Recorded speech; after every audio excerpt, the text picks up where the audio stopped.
ओ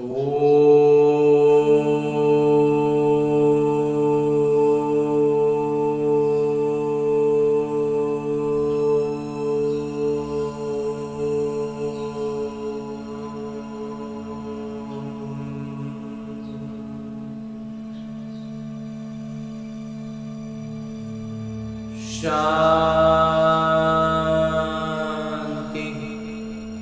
ओम शांति बाबा। बाबा ओम शांति। ओम शांति बाबा।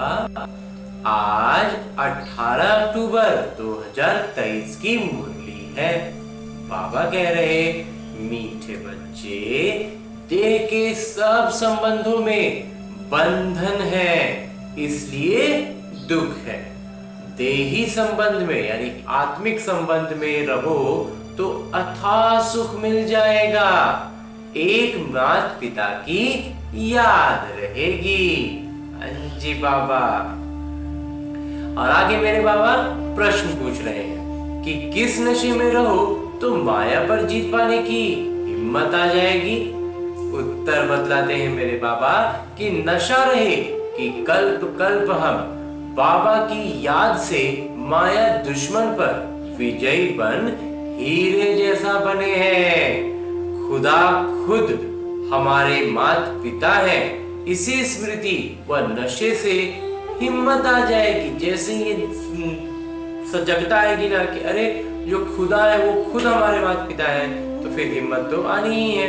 तो हिम्मत रखने वाले बच्चे विजयी अवश्य बनते हैं और सदा ईश्वरीय सेवा पर ही तत्पर रहते हैं। अंजी बाबा। गीत है, तुमको पुकारने को दिल ये चाहता है, तुम साथ में हमारे, तुम पास में हमारे, तो भी पुकारने को दिल ये चाहता है। ओम शांति।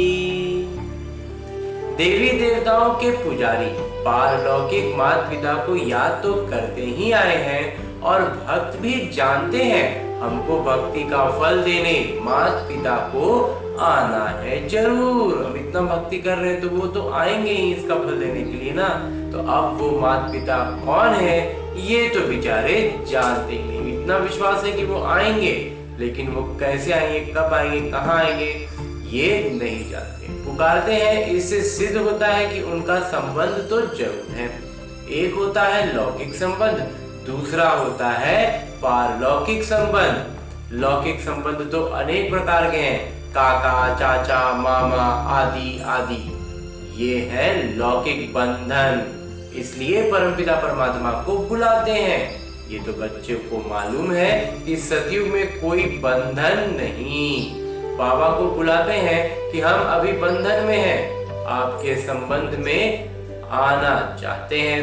भक्तों को याद है कि हम अनेक प्रकार के बंधनों में हैं। देह का सिमरण होने के कारण बंधन बहुत है। वास्तव में बंधन सब देहवान से है। तो देही यानी आत्मा के संबंध से तो एक ही माता पिता याद रहते हैं। जैसे आत्मिक रूप में आएंगे बस एक ही संबंध याद रहेगा माता पिता से। लौकिक और पारलौकिक को याद करने में रात और दिन का फर्क है। ये है जिस्मानी बंधन और वो है रूहानी संबंध। जिस्मानी संबंध में सतयुग में रहते हैं क्योंकि वहां सुख का संबंध कहेंगे, यहाँ फिर दुख का बंधन कहेंगे। उनको संबंध नहीं कहेंगे। इन बातों को आगे इन बातों के बारे में पहले से मत पता बिल्कुल नहीं। अब समझ गए हो। पुकारते जरूर थे कि हे माता पिता आइए, लेकिन बाबा तो जरूर सबको सुख ही देंगे।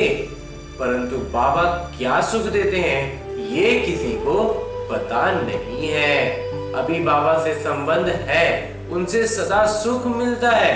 सुख को संबंध दुख को बंधन कहेंगे। सुख के साथ हमारा संबंध है और दुख से हमारा बंधन है। तो बच्चे माता पिता को बुलाते हैं कि आकर के ऐसी मीठी मीठी बातें सुनाइए। वो इनडायरेक्ट बुलाते हैं, वो अप्रत्यक्ष रूप से, उनको मालूम नहीं है ना, तो अप्रत्यक्ष रूप से किसी के माध्यम से वो पुकारते हैं। तुम सीधा बुलाते हो बाबा, हमें तो सीधा सीधा मिल गए हैं, तो हमें किसी माध्यम की आवश्यकता नहीं है। वो भी याद करते हैं कि हे परमपिता परमात्मा, पिता है तो जरूर माता भी होनी चाहिए, नहीं तो पिता रचना कैसे करें। तो शिव बाबा को बच्चे चिट्ठी कैसे लिखेंगे, ऐसे तो वो पढ़ ना सके। तो शिव बाबा तो यहाँ बैठे हैं, इसलिए लिखते हैं शिव बाबा थ्रू ब्रह्मा। ब्रह्मा बाबा के माध्यम से शिव बाबा तक बातें पहुंचेंगी। तो शिव बाबा जरूर कोई तो शरीर धारण करते हैं, गाते भी हैं, आत्माएं परम पिता परमात्मा अलग रहे बहुकाल। सतगुरु उसको कहा जाता, उनको फिर सतगुरु भी कहते हैं। वो है सर्व के सद्गति दाता। वो आकर इस शरीर में प्रवेश करते हैं, फिर इनको 84 जन्मों का राज बैठ समझाते हैं। ब्रह्मा की रात, ब्रह्मा का दिन गाया हुआ है। पहले है परमपिता परमात्मा रचता, ब्रह्मा विष्णु शंकर को रचते हैं, बरोबर परमपिता ब्रह्मा की रात को फिर ब्रह्मा का दिन बनाने आते हैं। प्रजापिता ब्रह्मा का दिन तो प्रजापिता ब्रह्मा कुमार कुमारियों का भी दिन हुआ।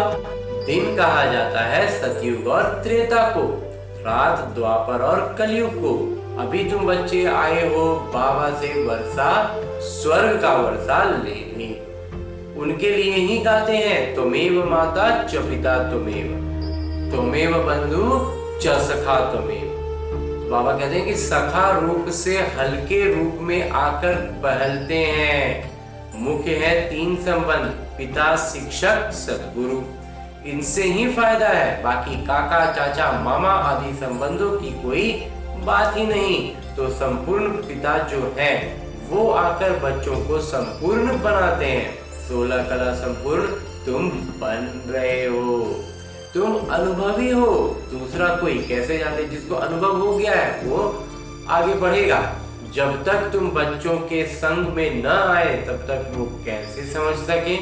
और जो नए बच्चे जो अज्ञान में हैं, उनको बाबा कहते हैं हमारे संबंध संपर्क में आएंगे तब तो उनमें भी जागृति आएगी।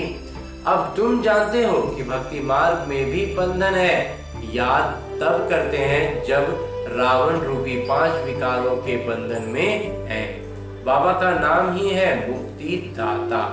अंग्रेजी अक्षर बहुत अच्छा है। मुक्त करते हैं मनुष्यों को, मुक्त किया जाता है दुख से, माया के बंधन से मुक्त करने आते हैं। वही सब चीजें तो छुड़ाने आए हैं ना बाबा।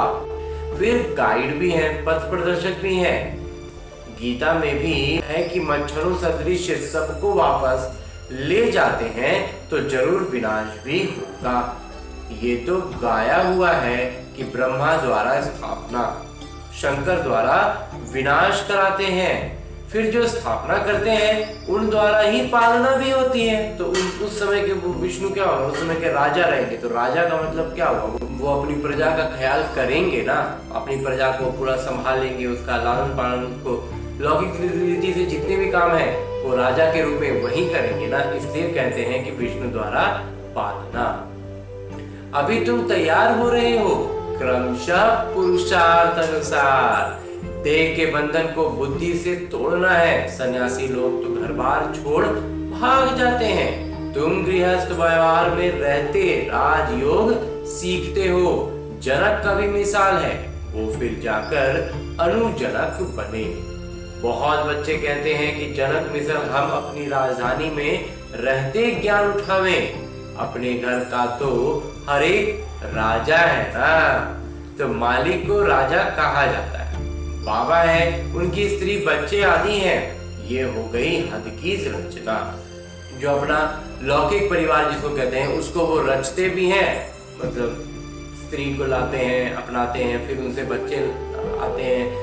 ये पूरा एक उनका परिवार बनता है, तो उसको वो रचे भी और फिर उसकी पालना भी करते हैं। बाकी संहार नहीं कर सकते, क्योंकि सृष्टि को तो वृद्धि को पाना ही है। सब पैदा ही करते रहते हैं, सिर्फ बेहद के पिता ही आते हैं जो नई रचना रचते हैं और पुरानी का विनाश कराते हैं।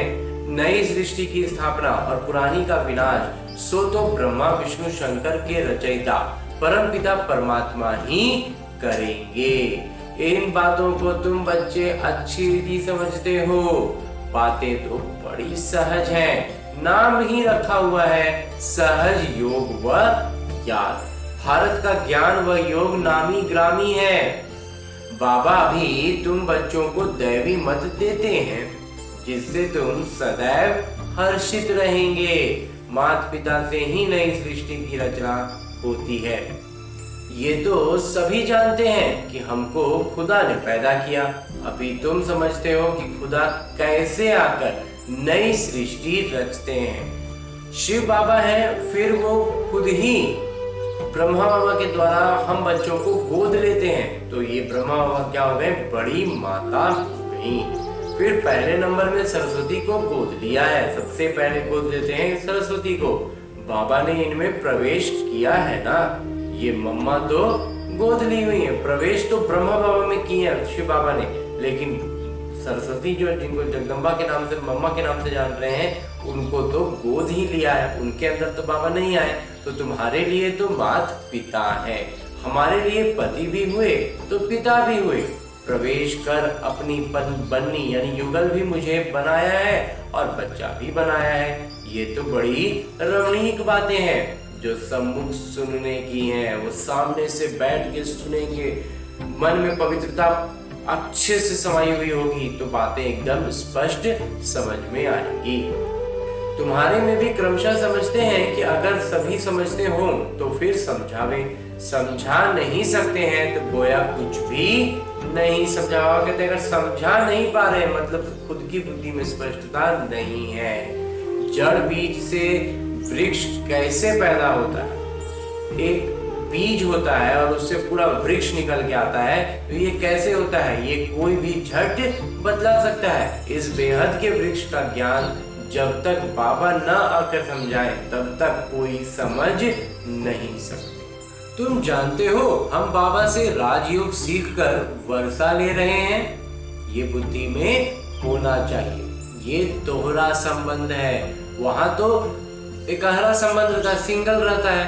पारलौकिक पिता को याद नहीं कर, वहां वो सब है बंधन। ये लौकिक दुनिया में सब कुछ बंधन है। तुम जानते हो हम इस समय उस बंधन में भी हैं।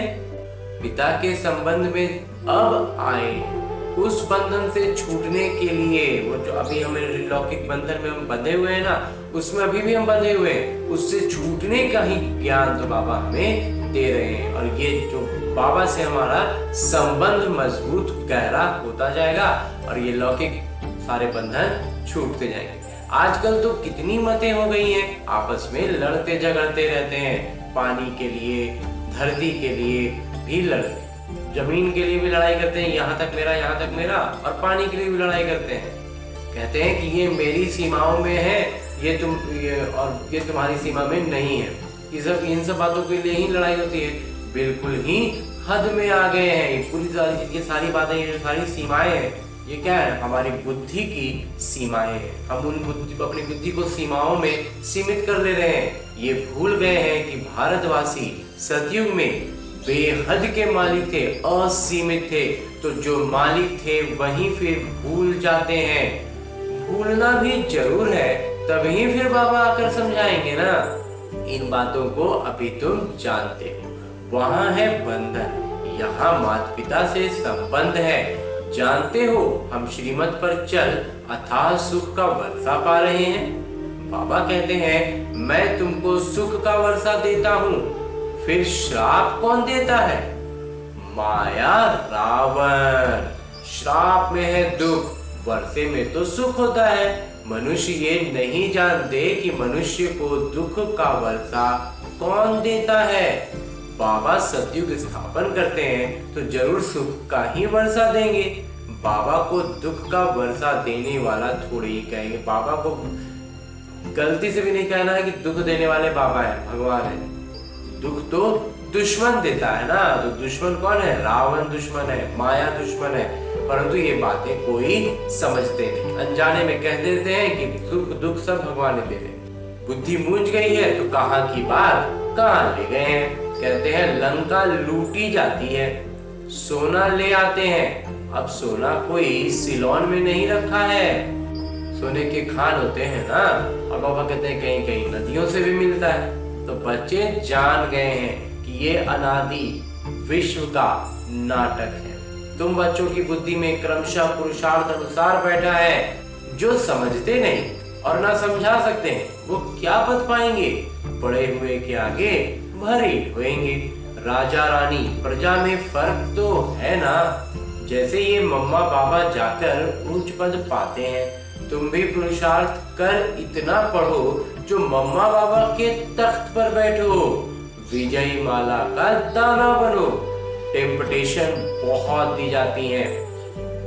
राजयोग है ना, राजयोग है। तो यहाँ पर बहुत सारी हमें प्रोत्साहन के लिए बातें बतलाई जाती हैं। तुम राजयोग से राजाई प्राप्त कर लो, कम से कम पुरुषार्थ अनुसार प्रजा तो बनेंगे ही। कम से कम पुरुषार्थ अनुसार, जिनका पुरुषार्थ बहुत कम होता चला जाएगा वो फिर प्रजा तो बनेंगे ही। स्वर्ग में बाबा कहते हैं उनको प्रवेश मिल जाएगा, लेकिन वो प्रजा में जाएंगे और उसमें भी पद हो जाएंगे। तो पुरुषार्थ को जितना तीव्र करते जाएंगे उतना उच्च पद बाबा कहते हैं मिलेगा। हमेशा कहा जाता है फॉलो फादर, पिता का अनुसरण करना है। तुम बच्चे हो ना, तो हम बाप पिता के बच्चे हैं तो अपने पिता का अनुसरण तो करेंगे ही। वो पिता फिर ये पिता, यहाँ तो माता भी हैं, क्रमशः फॉलो कर रही हैं। माता भी क्या है, उनका अनुसरण कर रही हैं। तुम हो भाई बहन, बाबा तो एक होने चाहिए, पिता तो एक होने चाहिए, भाई बहन कितने भी थे। तो ओ गॉड फादर सब कहते हैं, सभी अपने परम पिता परमात्मा को पुकारते हैं। तो सब भाई बहन हो गए। जब सबके वो पिता हैं तो हम सब आपस में भाई बहन ही हो गए ना। और ज्यादा कोई संबंध नहीं, बाबा कहते हैं और फिर ज्यादा संबंधों में उलझना नहीं, और कोई संबंध नहीं है, भाई बहन बस। और उनके पिता दादा भाई बहने तो बहुत हैं। एक बाबा है, एक दादा भी है, एक प्रजापिता ब्रह्मा है, उनसे फिर रचना रची जाती है। तुम भाई बहन ही पद पाते हो क्रमशः पुरुषार्थ अनुसार। बाकी जाकर अपने अपने वृक्ष में लौटेंगे। वृक्ष में सबका अपना अपना स्थान निश्चित है ना, तो वो जा करके फिर वहीं बैठेंगे। तो ठिकाना तो है ना, जहाँ फिर क्रमशः आते हैं वहां से फिर आने में क्रमशः आएंगे। यह है जीवन बंधन। आत्माएं वहां से पहले सुख में आती हैं, इसलिए पहले जीवन मुक्त होती हैं। पहले होती है स्वर्ग में भारतवासियों की जीवन मुक्ति। कितनी अच्छी अच्छी बातें बाबा सुनाते हैं। मेरा तो एक सर्वोत्तम शिक्षक, दूसरा ना कोई। कन्याएं कहेंगी मेरा तो एक शिव बाबा, दूसरा ना कोई। तो कन्याओं को इसमें पूरा ध्यान देना है। इस सरकार के, इस सर्वोच्च सत्ता परम पिता परमात्मा के एक बार हो गए तो फिर ईश्वरीय सेवा में लग जाना है। फिर आसुरी सेवा कैसे कर सकती हैं? हर एक के कर्म बंधन अनुसार राय दी जाती है। हर एक का कर्म बंधन अलग अलग है, किसी को ज्यादा झेलना है, किसी को कम झेलना है। लेकिन बाबा कहते हैं राय भी उसी अनुसार देते हैं कि कैसे अपने उस कर्म के हिसाब किताब को चुप करते हुए बाबा की याद से उसमें हम निपुण हो सके। इसलिए बाबा कहते हैं कि राय भी कर्म बंधन के अनुसार दी जाती है। देखा जाता है कि निकल सकते हैं व नहीं। बाबा कहते हैं अगर अच्छे सुदृढ़ बुद्धि है तो फिर वो ईश्वरीय सेवा में तत्पर रहेंगे, आगे हो जाएंगे। तुम बच्चों की है ईश्वरीय सेवा, निराकारी बनाने की सेवा। हम सेना है, हमको माया से युद्ध करना है पिता का प्रतिनिधित्व करते हुए। और ऐसा करने के लिए हमें पिता, हमारे बाबा हमें सिखलाते हैं। रावण सबसे ज्यादा पुराना दुश्मन है, ये सिर्फ तुम जानते हो। तुम रावण पर विजय पाकर हीरे जैसा बनेंगे। बच्चों को वो हिम्मत, वो नशा रहना चाहिए। मनुष्य तो लड़ते रहते हैं, सब जगह देखो झगड़ा ही झगड़ा है, हमारा कोई से झगड़ा नहीं है। बाबा कहते हैं मुझे याद करो तो विकर्म विनाश होंगे, माया का वार नहीं होगा। फिर वर्षे को याद करो, ये भी किसी को सुनाना पड़े ना तो बाबा का परिचय दे, उनसे बुद्धि योग लगाना है। वो हमारे माता पिता हैं, शिव बाबा हैं। तो बताओ तुम्हारी माता कौन सी है? ये भी कितनी गूढ़ बातें हैं। तुम पूछते हो आत्मा का पिता कौन है, वो भी लिख देंगे परमात्मा। अच्छा माता कहाँ है? माता बगैर बच्चों को कैसे रचेंगे? तो फिर जगत अम्बा की तरफ चले जाएंगे। अच्छा जगत अम्बा को कैसे रचा? अब ये बताओ कि जगत अम्बा को कैसे रचा? ये भी किसी को पता नहीं है। तुम जानते हो ब्रह्मा की बेटी सरस्वती है, वो भी मुख वंशावली, वो लौकिक रीति से उनकी बेटी नहीं है। मुख वंशावली ज्ञान के आधार पर उनको बाप ईश्वरीय परमपिता परमात्मा ने उनको गोद लिया। रचता तो बाबा ही है, सबके रचयिता परमपिता परमात्मा ही हैं। अच्छा मीठे मीठे सिकिल प्रति माता पिता बाबा का याद प्यार और आशीर्वाद। रूहानी बाबा के रूहानी बच्चों को नमस्ते। हम रूहानी बच्चों की ओर से रूहानी माता पिता को बाबा को याद प्यार और प्रणाम। धन्यवाद बाबा, धन्यवाद। मुरली के लिए भी धन्यवाद और इस अनूठे अलौकिक ब्राह्मण जीवन के लिए भी बहुत बहुत बहुत धन्यवाद बाबा, बहुत धन्यवाद। और आज की मुरली से हमारे ब्राह्मण जीवन में धारण करने के लिए प्रमुख बिंदु हैं कि मेरा तो एक सर्वोत्तम शिक्षक दूसरा न कोई। इसी निश्चय से माता पिता समान पढ़ाई पढ़नी है, माता पिता के समान पढ़ाई पढ़नी है। पुरुषार्थ में पूरा पूरा अनुसरण करना है। देह के बंधन को बुद्धि से तोड़ना है। दैवी मत पर चल सदा हर्षित रहना है। ईश्वरीय सेवा करनी है, हमेशा ही तत्पर रहना है। ईश्वरीय सेवा में आगे बढ़ना है। और आगे मेरे बाबा वरदान दे रहे हैं। वरदान देते हुए मेरे बाबा कहते हैं, किनारा करने के बजाय स्वयं को एडजस्ट करने वाले, उसके अनुरूप अपने आप को ढाल लेने वाले सहनशीलता के अवतार भव। कई बच्चों में सहन शक्ति की कमी होती है, इसलिए कोई छोटी सी बात भी होती है तो चेहरा बहुत जल्दी बदल जाता है। फिर घर बार या तो स्थान को बदलने की सोचेंगे या जिनसे तंग होंगे उनको बदल देंगे। अपने को नहीं बदलेंगे लेकिन दूसरों से किनारा कर लेंगे। इसलिए स्थान अथवा दूसरों को बदलने के बजाय स्वयं को बदलो। सहनशीलता का अवतार बन जाओ। सबके साथ स्वयं को एडजस्ट करना सीखो। अपने आप को अनुरूप परिस्थितियों के अनुरूप अपने आप को ढालना सीखो। और अंत में स्लोगन है, मुरली का उपदेश है कि परमार्थ के आधार से व्यवहार को सिद्ध करना यही योगी का लक्षण है। परमार्थ के आधार से व्यवहार को सिद्ध करना। अंजी बाबा। और आज की मुरली के बाद मेरे बाबा अव्यक्त इशारे दे रहे हैं कि आपके पास समय और संकल्प रूपी जो श्रेष्ठ खजाने हैं, इन्हें कम खर्च वाला नशीन की विधि द्वारा सफल करो। जो भी संकल्प है, जितना भी समय है, बाबा कहते हैं ये खजाने की तरह है, तो इसको हमें कम से कम खर्च में अधिक से अधिक सफल करना है। तो ये कम खर्च वाला नशीन बाबा में बनने कहते हैं कि संकल्प का खर्च कम हो लेकिन प्राप्ति ज्यादा हो। जो साधारण व्यक्ति 2-4 मिनट संकल्प चलाने के बाद, सोचने के बाद सफलता या प्राप्ति कर सकते हैं, वो आप 1-2 सेकंड में कर सकते हो। ऐसे ही वाणी और कर्म कम खर्चा और सफलता ज्यादा हो, तब ही कमाल गाई जाएगी। अच्छा, ओम शांति बाबा, ओम शांति।